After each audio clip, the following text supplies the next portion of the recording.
Hello viewers, welcome to WB exam guide.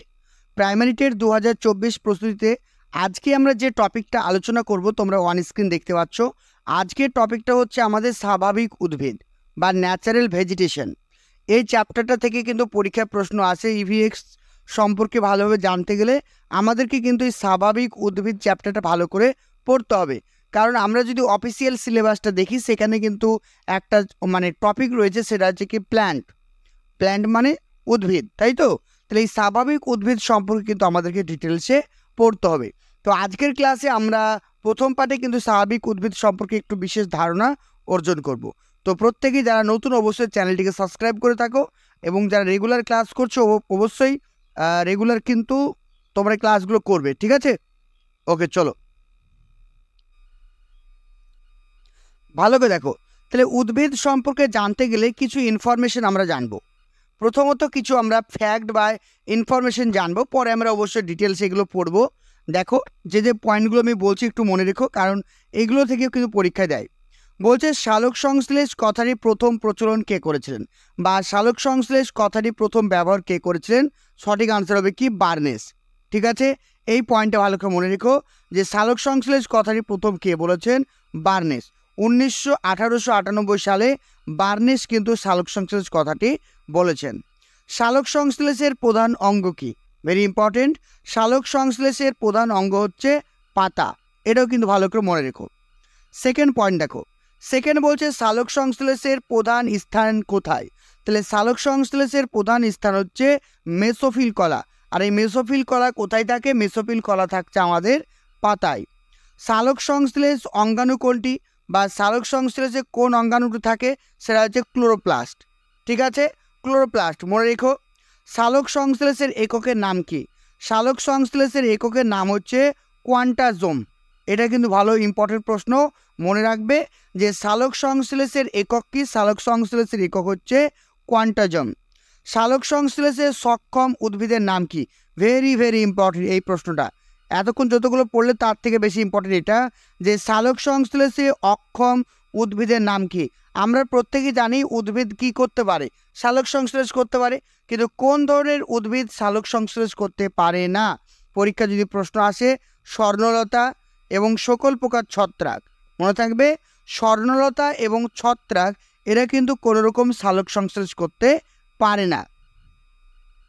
Next দেখো, next বলছে কি সালোক সংশ্লেষে সক্ষম প্রাণী। দেখো, আমরা জানি প্রাণীরা সাধারণত খাদক হয়, ওরা নিজেদের খাবার নিজেরা তৈরি করতে পারে না। কিন্তু আমাদের এই পৃথিবীতে কিছু কিছু প্রাণী রয়েছে যারা নিজেদের খাবার নিজেরা তৈরি করতে পারে, যেমন হচ্ছে কি ইউগ্লিরা, এবং রয়েছে কি দেখো ক্লাইসামিয়া। এই দুটো প্রাণীর নাম মনে রেখো, একটা হচ্ছে কি ইউগ্লিনা আর একটা হচ্ছে ক্লাইসামিয়া।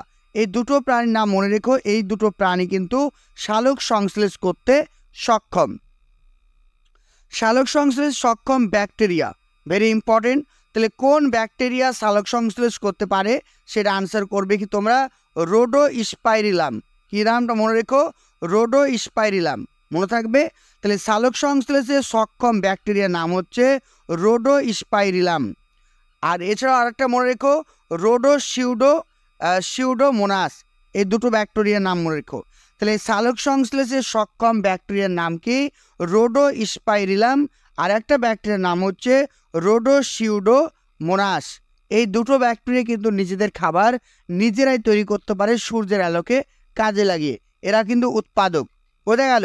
তাহলে পরীক্ষা যদি প্রশ্ন আসে কোন উৎপাদক, কোন ব্যাকটেরিয়া উৎপাদক হিসেবে পরিচিত, যদি পরীক্ষা প্রশ্ন দেয় তাহলে আনসার করবে কি? রোডোস্পাইরিলাম এবং সিউডোমোনাস। এই নামগুলো একটু ভালো করে মনে রেখো। তারপর নেক্সট দেখো, সালোক সংশ্লেষীয় বর্ণ কি? তাহলে কোন বর্ণতে সালোক সংশ্লেষ ভালো হয়? নীল বর্ণ এবং লাল বর্ণ, এই দুটো বর্ণতে কিন্তু সালোক সংশ্লেষ সব থেকে ভালো হয়। সালোক সংশ্লেষীয় উপজাত বস্তুর নাম কি? সেটা জল ও অক্সিজেন। তাহলে সালোক সংশ্লেষে উপজাত বস্তুর নাম কি? জল এবং অক্সিজেন। ঠিক আছে, এটা অক্সিজেন হবে, ভুল হয়েছে টাইপিং। তাহলে এই পয়েন্টগুলো ভালো করে মনে রেখো। এছাড়াও যখন আমরা সালোক সংশ্লেষ সম্পর্কে আরও বিস্তারিতভাবে ক্লাস করব তখন আরও ডিটেলসে জানতে পারবো। চলি, এবার আমাদের যেটা মেন পয়েন্ট সেটা আমরা চলে যাব। এবার চলে আসি কি আজকে যেটা আমরা মেনলি ক্লাস করছি সেটা হচ্ছে স্বাভাবিক উদ্ভিদ। দেখো স্বাভাবিক উদ্ভিদ বলতে কি বোঝায়, বলছে উষ্ণতা, এটা উষ্ণতা হবে, টাইপিং ভুলের জন্য এগুলো হয়েছে। উষ্ণতা, বৃষ্টিপাত, মৃত্তিকা, ভূমিরূপ, সূর্যালোক প্রভৃতি প্রাকৃতিক উপাদানের সাহায্যে প্রকৃতির বুকে স্বাভাবিকভাবে যে সমস্ত গাছপালা বা উদ্ভিদ জন্মায় তাদেরকে কি বলবো, স্বাভাবিক উদ্ভিদ। বোঝা গেল? তাহলে স্বাভাবিক উদ্ভিদ কি মানুষের হস্তক্ষেপ ছাড়াই, তাহলে এখানে কিন্তু মানুষের হস্তক্ষেপ থাকছে না, অর্থাৎ মানুষের হস্তক্ষেপ ছাড়াই যে সমস্ত উদ্ভিদ তাহলে উষ্ণতা, বৃষ্টিপাত, মৃত্তিকা, ভূমিরূপ, সূর্যালোকের সহযোগিতায় গড়ে ওঠে বা জন্মায় বা বেড়ে ওঠে তাকে আমরা কি বলবো, স্বাভাবিক উদ্ভিদ। বোঝা গেল? এবার আমরা যেটা পড়বো সেটা হচ্ছে কি স্বাভাবিক উদ্ভিদের কি কি বৈশিষ্ট্য আছে। দেখো তাহলে স্বাভাবিক উদ্ভিদের কি কি বৈশিষ্ট্য আছে দেখে নাও। প্রথমে যেটা বলছে প্রধানত জলবায়ু, ভূপ্রকৃতি, মৃত্তিকার প্রভাবে আপনা আপনিভাবে স্বাভাবিক উদ্ভিদ জন্মায়। তাহলে স্বাভাবিক উদ্ভিদ আমরা কিন্তু তৈরি করি না। বাড়িতে একটা আমের গাছ লাগালাম, ভালো করে বোঝো, বাড়িতে একটা আমের গাছ লাগিয়েছি, সে আমের গাছটা কিন্তু স্বাভাবিকভাবে হয়নি, কারণ তাকে আমি কিন্তু রোপণ করেছি। কিন্তু কোনো একটা জঙ্গলে যদি আমের গাছ অটোমেটিক্যালি হয়ে যায় সেটা আমরা কি বলবো, স্বাভাবিক উদ্ভিদ। কারণ সেই জিনিসটা তৈরি করতে বা সেই জিনিসটা জন্মাতে আমরা কিন্তু কোনো রকম ভূমিকা পালন করিনি, তাই এটাকে আমরা বলবো স্বাভাবিক উদ্ভিদ। 2 নম্বর পয়েন্ট বলছে স্বাভাবিক উদ্ভিদ প্রাকৃতিক পরিবেশের জড় বা ভৌত উপাদানের সমন্বয়ে গঠিত। বোঝা গেল? তাহলে স্বাভাবিক উদ্ভিদ প্রাকৃতিক পরিবেশের জড় এবং ভৌত উপাদান, তাহলে জড় উপাদান ভৌত উপাদানের পরে তৈরি হচ্ছে। ভৌত উপাদান কোনগুলো? ভৌত উপাদান হচ্ছে কি বৃষ্টিপাত, আর্দ্রতা, জলবায়ু, উষ্ণতা, মৃত্তিকা, এগুলো হচ্ছে কি সব ভৌত উপাদান। তাহলে স্বাভাবিক উদ্ভিদগুলো প্রাকৃতিক পরিবেশের ভৌত উপাদান বা জড় উপাদানের সমন্বয়ে কি হয়, গঠিত হয় বা জন্মায়। বোঝা গেল?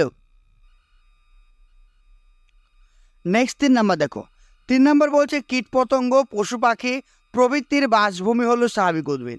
তাহলে এই যে স্বাভাবিক উদ্ভিদ রয়েছে সেখানে কারা বসবাস করে? বিভিন্ন কীটপতঙ্গ, পশু পাখি এরা কিন্তু বসবাস করে।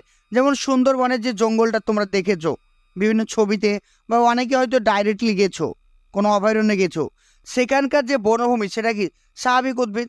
কিন্তু দার্জিলিংয়ে যদি তোমরা যাও পাহাড়ি এলাকায়, তোমরা সেখানে প্রচুর পরিমাণে জঙ্গল দেখতে পাবে, সেগুলোও কিন্তু স্বাভাবিক উদ্ভিদ। সেগুলো কিন্তু মানুষ তৈরি করেনি, সেখানে বিভিন্ন পশু পাখি জন্তু জানোয়ার কিন্তু বসবাস করে। তারপর নেক্সট বলছে স্বাভাবিক উদ্ভিদের ওপর ভিত্তি করে বিভিন্ন বিজ্ঞানীগণ জলবায়ু শ্রেণীবিভাগ করেছেন। এটাও কিন্তু আমরা জানি। তাহলে স্বাভাবিক উদ্ভিদের ওপর ভিত্তি করে কিন্তু জলবায়ুকে ভাগ করা হয়। বোঝা গেল? নেক্সট দেখো 5 নাম্বার, স্বাভাবিক উদ্ভিদ প্রাকৃতিক পরিবেশের বিভিন্ন উপাদানের সঙ্গে সামঞ্জস্য রেখে বিকাশ লাভ করে। তাহলে এটাও ইম্পর্টেন্ট পয়েন্ট যে স্বাভাবিক উদ্ভিদ প্রাকৃতিক পরিবেশের বিভিন্ন উপাদানের সঙ্গে সামঞ্জস্য রেখেই কিন্তু বিকাশ লাভ করে। এই পয়েন্টও ভালো করে মনে রেখো। ক্লিয়ার? তাহলে স্বাভাবিক উদ্ভিদ সম্পর্কে আমরা কটা পয়েন্ট জানলাম? মেনলি 5টা কিন্তু বৈশিষ্ট্য বা ক্যারেক্টার সম্পর্কে জানলাম। তারপর নেক্সট দেখো, তারপরে বলছে স্বাভাবিক উদ্ভিদের ওপরে জলবায়ুর প্রভাব। তাহলে স্বাভাবিক উদ্ভিদের ওপরে কীরকম জলবায়ু প্রভাব ফেলে দেখো। বলছে প্রায় সব ধরনের উদ্ভিদ ক্লোরোফিল উৎপাদনের জন্য সূর্যালোকের ওপর নির্ভরশীল। আমরা প্রত্যেকেই জানি যে পাতায় কি থাকে, পাতায় থাকে ক্লোরোফিল, আর এই ক্লোরোফিল উৎপন্ন হয় কিসের মাধ্যমে? সূর্য আলোকের উপস্থিতিতে। তবে কয়েক প্রকার মস ও অ্যালগি তেমন প্রয়োজন হয় না। বোঝা গেল? তাহলে মস এবং অ্যালগির যে ক্লোরোপ্লাস্ট তৈরি করতে কিন্তু সূর্যালোকের প্রয়োজন হয় না, কারণ আমরা জানি মস এবং অ্যালগি কোথায় জন্মায়? স্যাঁতসেঁতে জায়গাগুলোতে জন্মায়, যেখানে সূর্যের আলো ঠিকঠাক পৌঁছায় না, সেখানে কিন্তু মস বা অ্যালগি কিন্তু ভালো করে জন্মায়। বোঝা গেল? 2 নম্বর পয়েন্ট দেখো।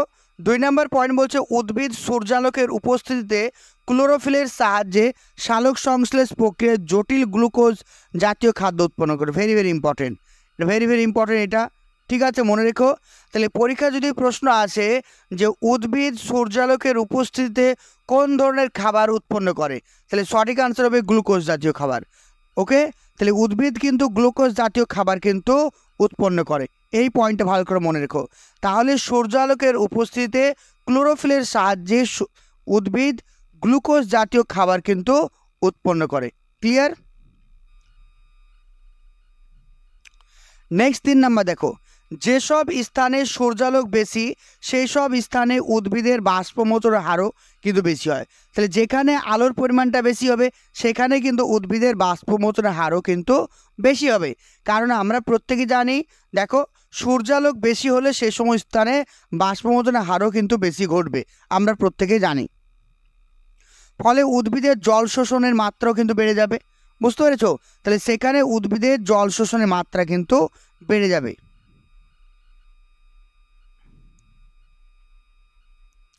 4 নাম্বার দেখো, 4 নাম্বার বলছে পত্ররন্ধ্রের সঞ্চালন, অর্থাৎ পত্ররন্ধ্রের খোলা ও বন্ধ হওয়া সূর্যালোকের ওপর নির্ভর করে। তাহলে সূর্যালোকের ওপর নির্ভর করে। যেমন দেখো মরুভূমি এলাকা, তো মরুভূমি এলাকায় কি রয়েছে? মরুভূমি এলাকায় সূর্য রয়েছে, প্রচণ্ড রোদ, আর আমরা প্রত্যেকেই জানি মরুভূমি এলাকায় জলের ঘাটতি রয়েছে, যার ফলে মরুভূমি এলাকায় যে সমস্ত ক্যাকটাস জাতীয় বা কাঁটা জাতীয় গাছ থাকে সেখানে কি হয়, দিনের বেলায় যে উদ্ভিদের যে পত্ররন্ধ্র সেগুলো বন্ধ থাকে যাতে বাষ্পমোচন না হয়, আর রাত্রিবেলায় পত্ররন্ধ্র আবার খুলে যায়। বুঝতে পেরেছো? তাহলে সূর্য আলোকের উপস্থিতি কিন্তু পাতার পত্ররন্ধ্র খোলা এবং বন্ধ করতে সাহায্য করে, এটাও কিন্তু ইম্পর্টেন্ট। নেক্সট দেখো, ভেরি ইম্পর্টেন্ট পয়েন্ট, এটা বলছে সূর্যালোকের চাহিদা অনুসারে স্বাভাবিক উদ্ভিদকে দুটি ভাগে ভাগ করা যায়। তাহলে স্বাভাবিক উদ্ভিদকে কটি ভাগে ভাগ করা যায়? দুটি ভাগে। একটা হচ্ছে দেখো হেলিওফাইট। হেলিওফাইট মানে বোঝো, হেলিওফাইট বলতে কি বোঝায়? বলছে যে সমস্ত উদ্ভিদের অধিক সূর্যালোক বৃদ্ধি ঘটে, অর্থাৎ যে সমস্ত উদ্ভিদ প্রচুর পরিমাণে আলো ভালোবাসে, মানে সূর্যের আলো সব থেকে বেশি ভালোবাসে, তাদেরকে বলা হয় হেলিওফাইট বা আলোকপ্রেমী উদ্ভিদ। যেমন সূর্যমুখী, জবা, জিনিয়া, আম, জাম ইত্যাদি। তাহলে এই সমস্ত উদ্ভিদগুলোকে আমরা কি বলবো? হেলিওফাইট। মনে থাকবে? তাহলে হেলিওফাইট উদ্ভিদ কাকে বলবো? যেমন সূর্যমুখী, জবা, জিনিয়া, আম, জাম এই ইত্যাদি, এগুলোকে আমরা বলবো হেলিওফাইট, কারণ এগুলো সূর্যের আলো বেশি পছন্দ করে। আর যেসব উদ্ভিদের পাতাগুলি আকারে ছোট হয় এবং পত্রফলক বাঁকানো হয়, তাছাড়া পত্ররন্ধ্র পাতার নিচে থাকে, বোঝা গেল? তাহলে এগুলো হচ্ছে বৈশিষ্ট্য, এই বৈশিষ্ট্যগুলো কিন্তু পরীক্ষায় দিতে পারে। তাহলে পরীক্ষা এরকম প্রশ্ন দিতে পারে, নিচের কোনটি হেলিওফাইট উদ্ভিদের বৈশিষ্ট্য নয়, বা নিচের কোনটি হেলিওফাইট উদ্ভিদের বৈশিষ্ট্য। তাহলে হেলিওফাইট উদ্ভিদের বৈশিষ্ট্য কি হবে? প্রথম বৈশিষ্ট্য, এরা সূর্যের আলোকে খুবই ভালোবাসে। দ্বিতীয় বৈশিষ্ট্য, এদের পাতাগুলো খুবই ছোট ছোট আকারের হয় এবং পত্রফলক, পত্রফলক মানে ধরো এটা একটা পাতা, ঠিক আছে, একটা পাতা, এই পাতার যে ফলকগুলো, এই যে পাতার ফলকগুলো সেগুলো কি কোঁকড়ানো হয়, অনেক বাঁকা বাঁকা বাঁকা বাঁকা হয়। বুঝতে পেরেছো?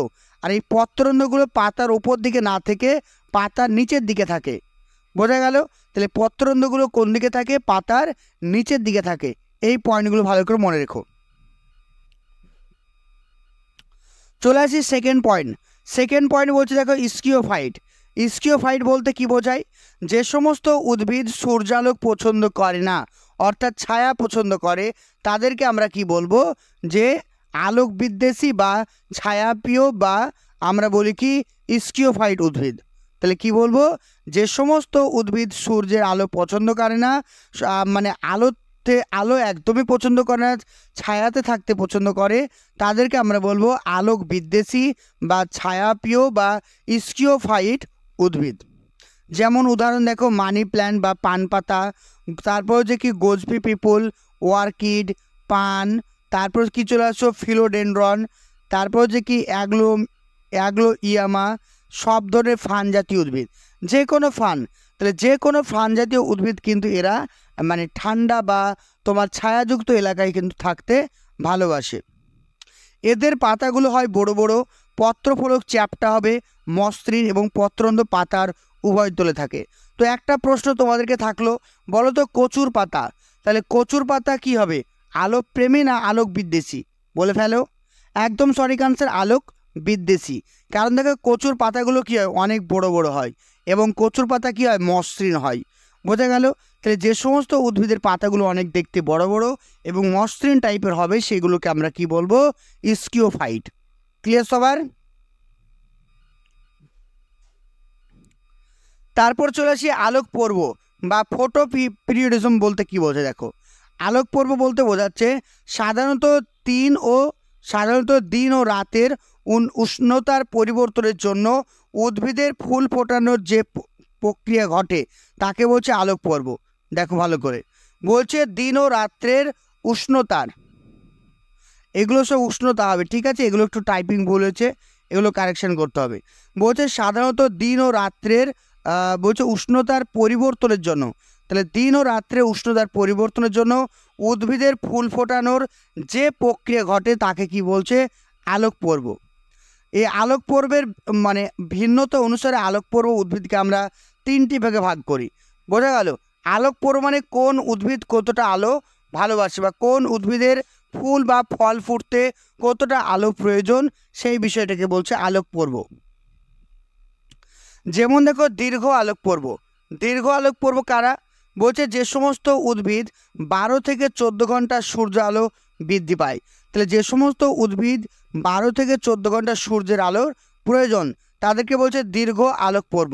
যেমন দেখো আলু এবং মূলো, তাহলে আলু এবং মূলো কিন্তু এদের কিন্তু 12 থেকে 14 ঘন্টা সূর্যের আলো প্রয়োজন। তারপরে বলছে ক্ষুদ্র আলোক পর্ব উদ্ভিদ। যে সমস্ত উদ্ভিদ 12 ঘন্টার কম সূর্য আলোক প্রয়োজন তাদেরকে বলা হয় ক্ষুদ্র আলোক পর্ব উদ্ভিদ। যেমন তামাক, ডালিয়া ইত্যাদি, এরা কিন্তু খুবই কম পরিমাণে আলোক রশ্মি প্রয়োজন। তারপরে বলছে আলোক পর্ব নিরপেক্ষ, মানে আলোক পর্ব নিরপেক্ষ মানে যারা আলোর ওপরে নির্ভরশীল নয়। যেমন হচ্ছে কি দেখো, যেমন হচ্ছে টমেটো। বোঝা গেল? এটা ইম্পর্টেন্ট পয়েন্ট মনে রেখো। আলোক পর্ব নিরপেক্ষ কারা? টমেটো। যে সমস্ত উদ্ভিদের ক্ষেত্রে আলোক পর্বের কোনো ভূমিকা থাকে না তাদেরকে বলছে কি আলোক পর্ব নিরপেক্ষ উদ্ভিদ। যেমন হচ্ছে টমেটো, টমেটোর ফুল বা ফল ফুটতে আলোর কিন্তু ভূমিকা থাকে না। বোঝা গেল? তারপরে চলেছে তাপমাত্রা। তাপমাত্রা দেখো কি বলছে, উদ্ভিদের জন্ম, বৃদ্ধি, বিকাশ, শোষণের হার, বাষ্পমোচনের হার, সালোক সংশ্লেষ প্রভৃতি শারীরবৃত্তীয় কার্যাবলী তাপমাত্রা দ্বারা নিয়ন্ত্রিত হয়। তাহলে উদ্ভিদের এই সমস্ত কাজগুলো কি দ্বারা নিয়ন্ত্রিত হচ্ছে? উদ্ভিদের তাপমাত্রা দ্বারা কিন্তু নিয়ন্ত্রিত হচ্ছে। সেকেন্ড পয়েন্ট বলছে দেখো, তাপমাত্রা পার্থক্যের জন্য নিরক্ষীয় বা ক্রান্তীয় অঞ্চলে চিরহরিৎ পর্ণমোচী অরণ্য দেখা যায়। কোনো কোনো জায়গায় চিরহরিৎ বা কোনো কোনো জায়গায় পর্ণমোচী উদ্ভিদ দেখা যায়। নাতিশীতোষ্ণ অঞ্চলে তৃণভূমি, সরলবর্গীয় অরণ্য, মেরু অঞ্চলে মেরু উদ্ভিদ এবং হিমমণ্ডলে তুন্দ্রা উদ্ভিদ দেখা যায়। সবই কিন্তু কিসের উপর নির্ভর করে? সবই কিন্তু আমরা দেখতে পাচ্ছি তাপমাত্রার উপর নির্ভর করে। যেখানে যেমন তাপমাত্রা সেখানে কিন্তু সেরকম উদ্ভিদ জন্মায়। তারপর চলে আসে বৃষ্টিপাত। বৃষ্টিপাত দেখো কি বলছে, স্বাভাবিক উদ্ভিদ তার শারীরবৃত্তীয় বিভিন্ন কাজকর্মের জন্য মৃত্তিকা থেকে কি করে এই বৃষ্টিপাতকে সংগ্রহ করে। উদ্ভিদের দেহের রস সৃষ্টিতে জলের প্রয়োজন হয়। উদ্ভিদের প্রজাতি নির্ধারণ হয় এই জলের যোগান অনুসারে। যেমন অধিক বৃষ্টিপাতযুক্ত অঞ্চলে 200 সেমির বেশি, অর্থাৎ যেখানে 200 সেমির বৃষ্টিপাত বেশি হয় সেখানে কোন ধরনের উদ্ভিদ জন্মায়? বৃহৎ পত্রযুক্ত নিরক্ষীয় চিরহরিৎ অরণ্য জন্মায়। আবার মাঝারি বৃষ্টিপাতযুক্ত অঞ্চল যেখানে 100 থেকে 200 সেখানে ক্রান্তীয় পর্ণমোচী উদ্ভিদ জন্মায়। আবার চলে আসো 3 নম্বরে দেখো, তুষারপাত অধ্যুষিত অঞ্চলে সূচালো পত্রযুক্ত উদ্ভিদ বা সরলবর্গীয় উদ্ভিদ জন্মায়। আর 4 নম্বর বলছে আবার খুব কম 50 সেমির কম বৃষ্টিপাতযুক্ত অঞ্চলে সেখানে মরুজাতীয় উদ্ভিদ জন্মায়। তাহলে বোঝা গেল তাপমাত্রা এবং বৃষ্টির জল কতটা ভূমিকা পালন করে, এগুলো মনে রাখতে হবে। যে সমস্ত স্টুডেন্টরা প্রাইমারি টেট 2024-এর জন্য প্রস্তুতি নিতে চাইছো, এখানে যে কন্ট্যাক্ট নাম্বারটা দেখতে পাচ্ছ 9647300217, নাম্বারটি নোট করো, 9647300217। এই নাম্বারে যোগাযোগ করে হোয়াটসঅ্যাপ বা ফোন করার মাধ্যমে তোমরা আমাদের ব্যাচে অ্যাডমিশন নিতে পারো। আমাদের রেগুলার ক্লাসের টাইম 8:30 সপ্তাহে প্রতিদিনই আমাদের ক্লাস হয়ে থাকে। এখানে previous year question analysis, all subject analysis, topic wise class, live class, recording class সমস্ত কিছু পেয়ে যাবে। আমাদের ক্লাস হয়ে থাকে টিচমেন্ট টিউশন অ্যাপস, আমাদের অ্যাপস রয়েছে, সেই অ্যাপসের মাধ্যমে ক্লাসগুলো হয়ে থাকে। তোমরা এখানে প্রত্যেকটা ক্লাস লাইভ করতে পারবে এবং প্রত্যেকটা ক্লাস তোমরা রেকর্ডিং পেয়ে যাবে। ক্লাসের পরে থাকছে তোমাদের মক টেস্ট এবং ক্লাসের যে নোটস সেগুলো, তো সেগুলো তোমরা যদি রেগুলার পড়াশোনা করতে পারো আশা করছি প্রত্যেকে 2024-এর প্রস্তুতি ভালো হবে। তো তোমরা যারাই অ্যাডমিশন নিতে চাইছো 9647300217 এই নাম্বারে যোগাযোগ করো।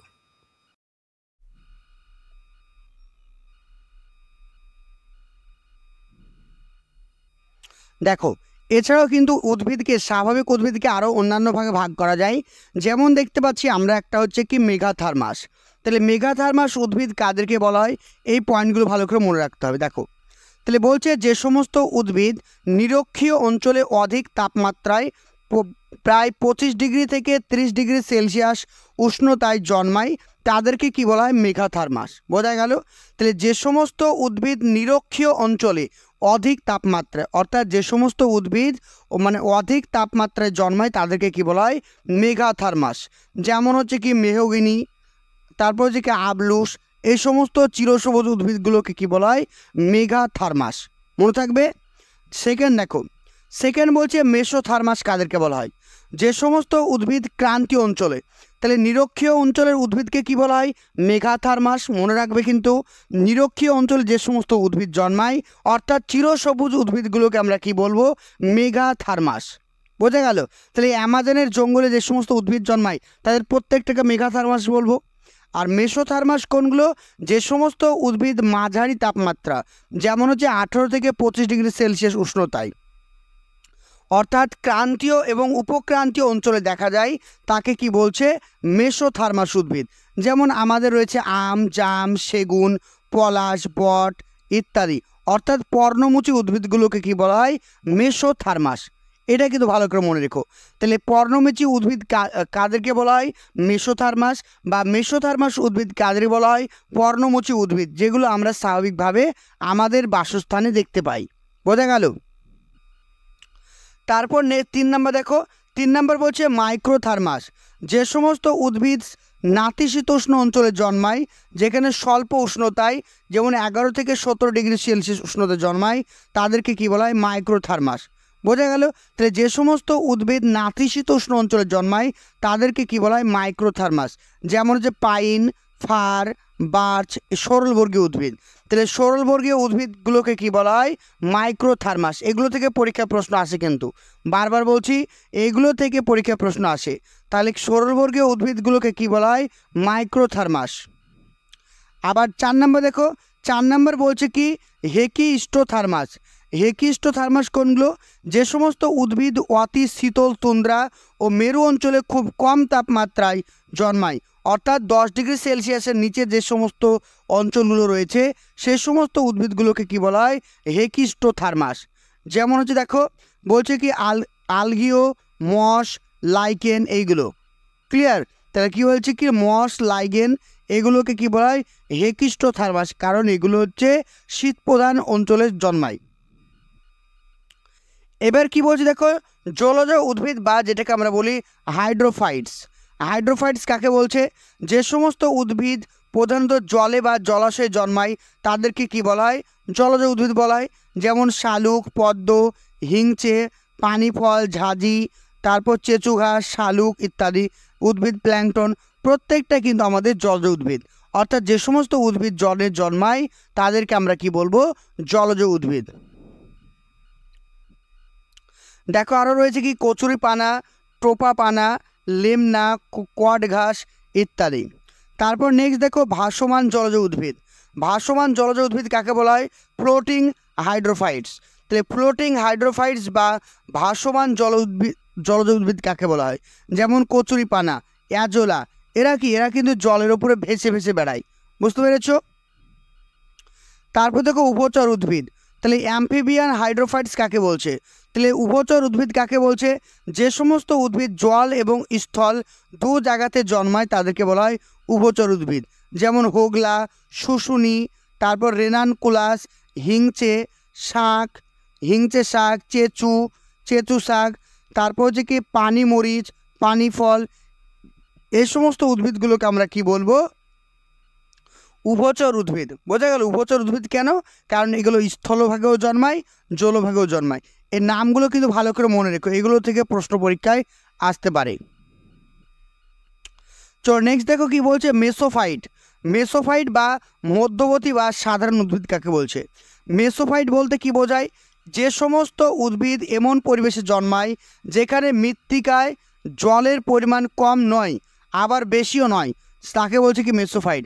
অর্থাৎ যে সমস্ত এলাকায় মৃত্তিকাতে জলের পরিমাণ বেশিও নয় কমও নয় অর্থাৎ মিডিয়াম পর্যায়ে রয়েছে তাকে বলছে কি মেসোফাইট। আর যেখানে জলের পরিমাণটা বেশি সেখানে কি বলবো হাইড্রোফাইট। আর যেখানে একদম জলের পরিমাণ কম তাদেরকে আমরা কি বলবো জেরোফাইট। যেখানে জলের পরিমাণ কম তাকে বলবো জেরোফাইট, যেমন বাবলা, ফণি মনসা, আকন্দ, অ্যালোভেরা, শিমুল, এগুলো। বোঝা গেল? তারপর ভেরি ইম্পর্টেন্ট খরা প্রতিরোধ উদ্ভিদ। খরা প্রতিরোধ উদ্ভিদ উদাহরণগুলো পরীক্ষা আসে, যেমন ঝাউ গাছ, ফণি মনসা, জ্যাভাসা ইত্যাদি। এই সমস্ত গাছগুলোকে কি বলা হয় খরা প্রতিরোধ উদ্ভিদ। মনে থাকবে। তারপর চলেছে লবণাম্ব উদ্ভিদ। দেখো বলছে এই সমস্ত উদ্ভিদ লবণাক্ত মৃত্তিকাতে জন্মায়, যেমন সুন্দরী, গরান, অর্থাৎ সুন্দরবনে যে সমস্ত এলাকাতে উদ্ভিদ জন্মায় সেগুলোকে আমরা বলবো লবণাম্ব উদ্ভিদ। উদ্ভিদগুলির পরিমিত অক্সিজেন পায় না। এই সমস্ত উদ্ভিদগুলো মাটিতে যখন থাকে তখন এরা কিন্তু মাটি থেকে যথেষ্ট পরিমাণে অক্সিজেন পায় না, সেই জন্য এই সমস্ত উদ্ভিদের কি থাকে শ্বাসমূল দেখা যায়, যেটাকে ইংরেজিতে বলছে নিউম্যাটোফোর। তাহলে কোন উদ্ভিদের নিউম্যাটোফোর দেখা যায়? তাহলে আনসার হবে লবণাম্ব উদ্ভিদ বা হ্যালিওফাইট উদ্ভিদ। মনে থাকবে। তারপর নেক্সট দেখো মৃত্তিকা থেকে সহজে যাতে স্থানচ্যুতি বা উপরে না পড়ে সেই জন্য এদের ঠেসমূল দেখা যায়। তাহলে ঠেসমূল কাদের দেখা যায় যদি পরীক্ষায় প্রশ্ন আসে কি করবে? যারা লবণাম্ব উদ্ভিদ তাদের কিন্তু ঠেসমূল দেখা যায়। উদ্ভিদে থাকাকালীন ফলের মধ্যে বীজের অঙ্কুরোদ্গম ঘটায়। এগুলি মাটিতে পড়ার ফলে বীজের অঙ্কুরোদ্গম প্রক্রিয়াটিকে কি বলছে জরায়ুজ অঙ্কুরোদ্গম।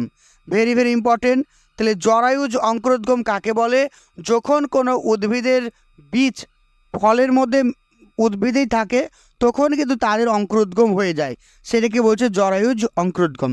আমরা সাধারণত জানি আমাদের যে সমস্ত ফলগুলো রয়েছে তাদের যে বীজ মাটিতে যতক্ষণ না পড়বে ততক্ষণ কিন্তু অঙ্কুরোদ্গম হবে না, কিন্তু লবণাম্ব উদ্ভিদের ফল গাছে থাকাকালীন তাদের অঙ্কুরোদ্গম হয়ে যায়।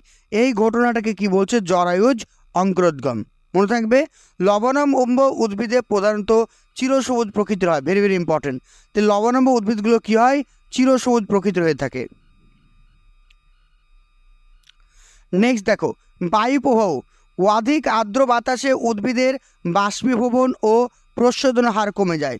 Very very important. এই পয়েন্টগুলো ভালো করে মনে রেখো। তাহলে বায়ুর আর্দ্র বাতাসে কি হয়? বায়ুতে ধরো ওয়েট বাতাস আর্দ্রতা যদি বেশি থাকে তাহলে বাষ্পীভবনের পরিমাণটা কিন্তু কমে যাবে। বায়ু প্রবাহের মাধ্যমে উদ্ভিদের বীজ পরাগরেণু চারিদিকে ছড়িয়ে পড়ে, অর্থাৎ একটা উদ্ভিদের যে বীজ বা পরাগরেণু সেটা এক স্থান থেকে অন্য স্থানে ছড়িয়ে পড়ে কিসের মাধ্যমে? এই বায়ু প্রবাহের মাধ্যমে। তাহলে এটাও কিন্তু ইম্পর্টেন্ট রোল প্লে করছে। বোঝা গেল?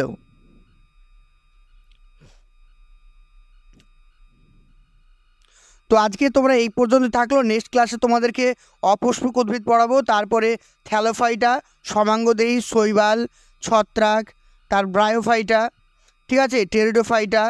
তা সপুষ্পক উদ্ভিদের মধ্যে পড়ছে ব্যক্তজীবী, গুপ্তজীবী, একবীজপত্রী, দ্বিবীজপত্রী, তারপরে চলেছে গুল্ম জাতীয়, বিরুৎ জাতীয়, বৃক্ষ জাতীয় উদ্ভিদ, তারপরে ক্ষণজীবী উদ্ভিদ, একবর্ষজীবী, দ্বিবর্ষজীবী, তারপরে স্বভোজী উদ্ভিদ, প্রত্যেকটা পরভোজী উদ্ভিদ, মিথজীবী উদ্ভিদ, পরজীবী উদ্ভিদ, মিথজীবী উদ্ভিদ, পতঙ্গভূ উদ্ভিদ, প্রত্যেকটা জিনিস আমরা ডিটেলসে পড়ব।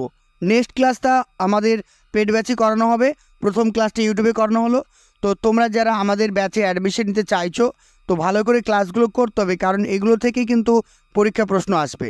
ঠিক আছে? তো তোমরা যারা আমাদের ব্যাচে অ্যাডমিশন নিতে চাইছো অতি শীঘ্রই আমাদের সঙ্গে যোগাযোগ করো 9647300217। এই নাম্বারে হোয়াটসঅ্যাপ করে আমাদের সঙ্গে যোগাযোগ করে আমাদের ব্যাচে অ্যাডমিশন নিতে পারো। Thank you.